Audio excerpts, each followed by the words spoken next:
E a gente começa, claro, falando sobre o assunto do dia. Como já era esperado, o presidente dos Estados Unidos, Donald Trump, anunciou hoje o tarifaço global. Para entender melhor esse cenário, a gente chama agora o nosso correspondente internacional, Luca Bassani, microfone Jovem Pan Europa, com todas as repercussões. E, Luca, como é que foi esse anúncio e que podemos esperar a partir de agora com esse anúncio feito pelo presidente americano? Bem-vindo, Luca. Bom trabalho. Boa noite a você, Thiago, a todos que nos acompanham. Como você bem colocou, foi um tarifaço global, chamado por Donald Trump de Liberation Day, que na tradução ao português seria o Dia da Libertação. Segundo o presidente norte-americano, ao longo dos últimos anos, das últimas décadas, inclusive, muitas nações utilizaram-se do seu poder de tarifas para tirar vantagem dos Estados Unidos, algo que acabaria no dia de hoje com a implementação de tarifas para todos os países. Basicamente, Donald Trump instaurou uma alíquota de 10% para todas as nações, podendo variar ainda para muito mais de acordo com aquilo que os Estados Unidos são taxados em relação aos seus próprios produtos vendidos em cada um desses países.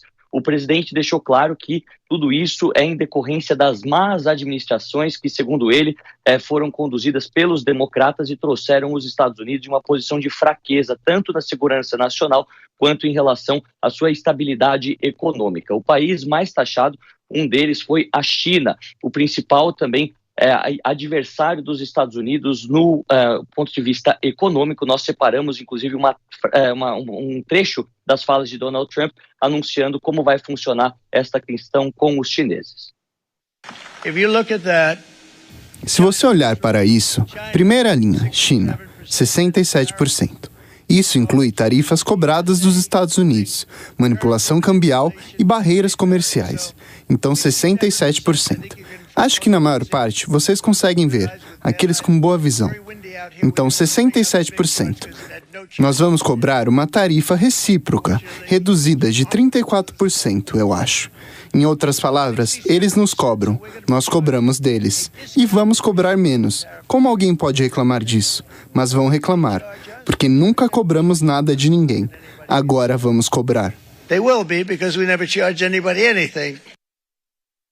O presidente norte-americano frisou que todas essas tarifas elas não são completamente recíprocas, mas parcialmente recíprocas, já que em muitos casos, como o próprio caso chinês, as tarifas cobradas pelos chineses são superiores àquelas que serão aplicadas a partir de agora a essas respectivas nações. O Brasil, que taxa os Estados Unidos em média 10%, vai ser cobrado também 10%, algo que muitos têm considerado uma relativa vitória, considerando que alguns dos países nesta lista mostrada por Trump chegam até 49% de novas taxações.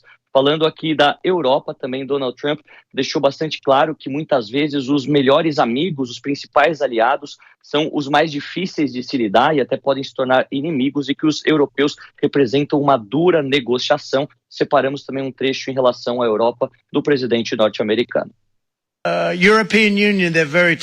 União Europeia, eles são duros, muito duros nas negociações. Sabe, você pensa na União Europeia como algo muito amigável.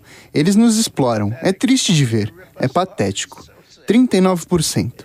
Vamos cobrar deles 20%. Vale dizer que todas essas tarifas anunciadas vão começar a valer, então, a partir de meia-noite, de hoje para amanhã.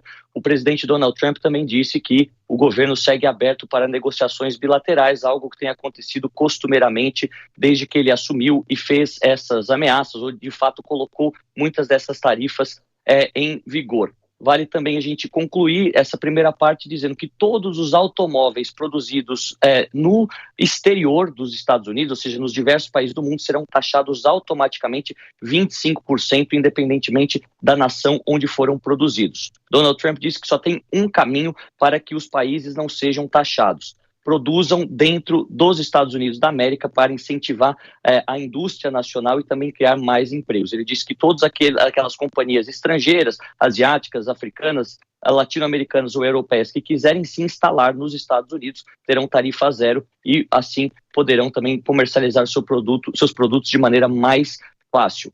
Trump falou sobre um grande investimento no setor das Big Techs, praticamente de 6 trilhões de dólares, considerando todas as empresas de tecnologia que já demonstraram algum interesse em investir nos Estados Unidos até o final deste ano 2025. Por enquanto não foram apresentadas nenhum desses documentos, nenhum desses contratos, mas ele diz que tem fé que seu grupo econômico, seu gabinete econômico será bastante capaz de concretizar tais ações.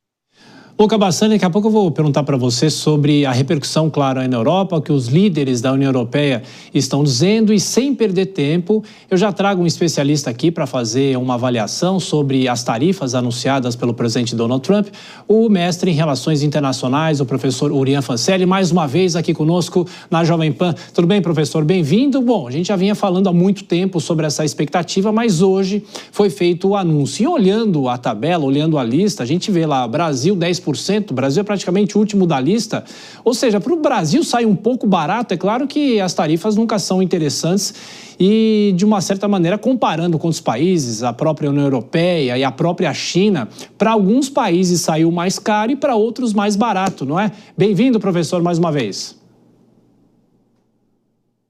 Aqui com vocês mais uma vez na Jovem Pan.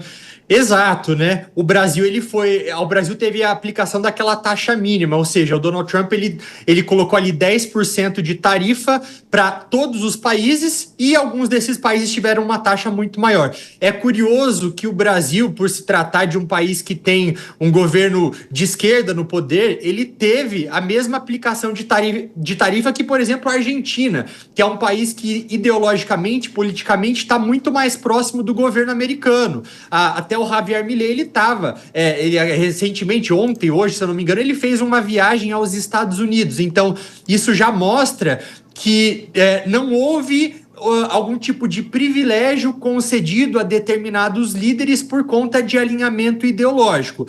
Ao Brasil, então, isso foi visto como um pouco de alívio, até porque o país não vai ser tão penalizado como outros, né? Acho que os norte-americanos, eles têm deixado isso cada vez mais claro, que quanto mais próximo dos Estados Unidos, mais vulneráveis também eles podem ficar a tarifas, como é o caso, por exemplo, dos europeus. Os europeus, eles vão ser bem penalizados por conta disso. Pode ser que algo seja negociado, mas eu acho que em todo esse contexto agora, existem inclusive algumas oportunidades para o Brasil. Isso porque o Brasil, por receber tarifas menores do que de outros países, ele vai ter os seus produtos chegando nos Estados Unidos um pouco mais competitivos, né? Então, o produto brasileiro ele vai acabar sendo mais barato se comparado a um produto que chega de algum país que tenha sido muito mais sobretaxado que o Brasil, o que pode acabar beneficiando alguns desses setores. A mesma coisa em relação ao produto brasileiro, que existe uma oportunidade grande agora para o agro brasileiro na China, por exemplo, porque a China, como ela foi duramente taxada agora, pode ser que o país responda aumentando tarifas sobre alguns produtos do agro norte-americano, por exemplo, o que faria com que os chineses buscassem produtos de outros lugares, importando mais do Brasil. Então eu acho que entre tudo que era esperado, entre tudo que poderia acontecer, talvez tenha acontecido o menos pior dos cenários possíveis, inclusive podendo vir até mesmo algumas oportunidades.